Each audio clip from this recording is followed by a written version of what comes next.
On my last video I talked about Carlos Prates' particular Muay Thai stance with a light lead leg that he uses to set up his tipping game, and how he adopts a wider, more front-footed stance when he's looking to push forwards to gain reach on his left hand and keep his left leg loaded for knees. In this video I will talk about some stances in MMA, their cons, their pros, and how they came to be. So let's take a look. First, let's take a look at Alex Pereira. He fights out of a somewhat narrow and square balanced stance.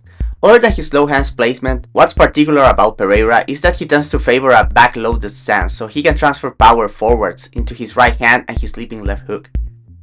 This stance favors delivering power from both sides with both hands and both legs. When it comes to defense, it is a good stance to deal with kicks and to be ready to counter. When pushed back, Pereira favors parrying jabs with his floating lead hand and shoulder rolling attacks with his lead shoulder.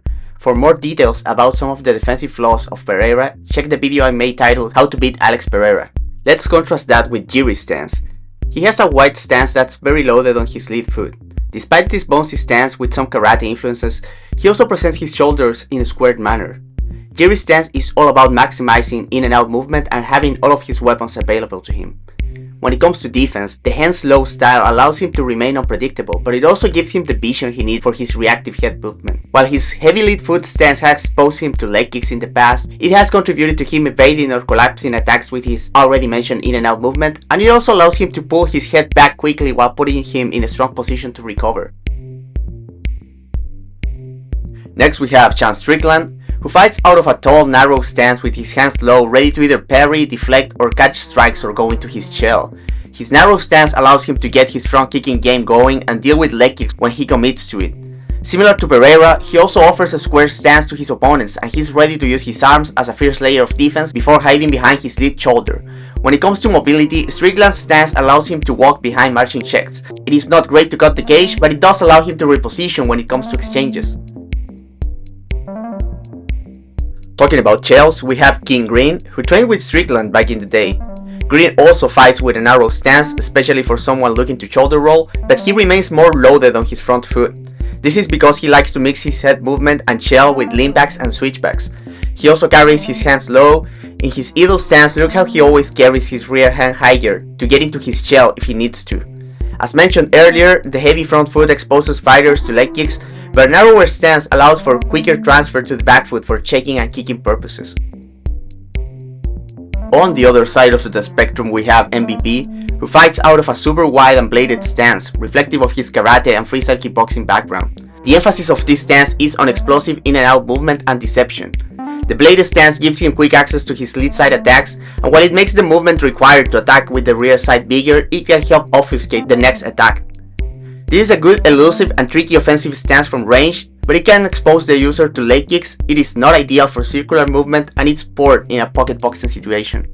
In what's a mix of both worlds, Alex Morono mixes his Taekwondo background with a Muay Thai stance, resulting in this bouncy but upright stance with a high guard. The bouncy and somewhat balanced stance allows him to mix in and out movement with kicks to all three levels, while allowing him to deal with leg kicks. He mostly uses the high guard to actively parry incoming attacks. Morono does tend to hold his shin high, and the bouncy nature of his movement can expose him to be timed by kicks or entries. Moreno fights out of a hunch stance with a high guard and a heavy lead foot. This stance looks to be designed to allow Moreno to be an active jabber and give him reach with his lead hand, while at the same time it keeps him coiled to sit down on the powerful counters that he likes to use.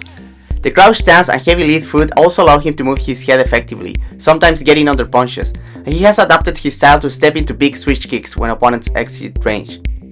While Moreno has tactics to deal with leg kicks, attacks to the legs and body have been available as he favors defending his head. Davidson Figueiredo, on contrast, fights out of a wide upright stance with a back slant. We've seen similar stances from other Albarracin fighters in Cejudo and Pitbull. Unless he's moving, Figueiredo stays grounded, ready to deliver big power, be it transferring his way forwards to leap into range or sitting down for huge counters. The wide stance allows him to explode quickly and gives him deceptive range, but defensive options are limited if he doesn't flee exchanges, especially considering the high shin, and kicks can be troublesome if they are not caught or countered.